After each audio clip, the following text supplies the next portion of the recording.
Pemerintah Kota Banjarmasin menginginkan memiliki stadion mini di masing-masing kecamatan di Banjarmasin, namun masih belum terrealisasi 100%. Dikarenakan baru ada 2 stadion mini yang sudah selesai dibangun, yaitu di Kecamatan Banjarmasin Utara dan Kecamatan Selatan. Sedangkan Banjarmasin Timur masih dalam tahap pembangunan di tahun 2019 ini. Pemerintah Kota Banjarmasin menginginkan memiliki stadion mini di masing-masing kecamatan di Banjarmasin, namun masih belum terrealisasi 100%.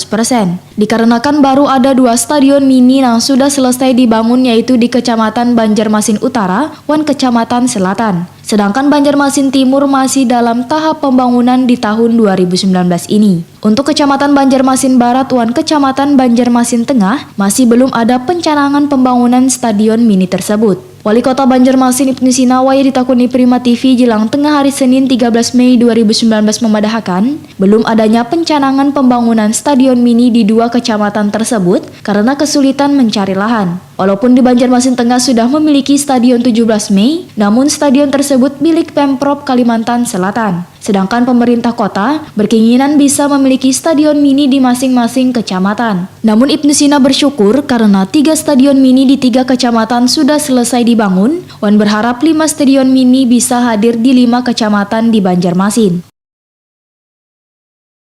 Ya, itu kan dicantumkan dalam visi misi kita ya. 1 lapangan bola per kecamatan, dan saat ini kan progresnya adalah lapangan di Banjarmasin Utara sudah selesai. Ya, tahun ini insya Allah Banjarmasin Selatan, dan mudah-mudahan juga bisa di Banjarmasin Timur karena lokasinya sudah ada. Nah, yang belum itu adalah Banjarmasin Tengah dan Banjarmasin Barat. Banjarmasin Tengah kita agak kesulitan mencari lahan, walaupun di situ sudah ada stadion 17 Mei. Kemudian untuk yang Banjarmasin Barat sedang dalam upaya kita mencari lokasi.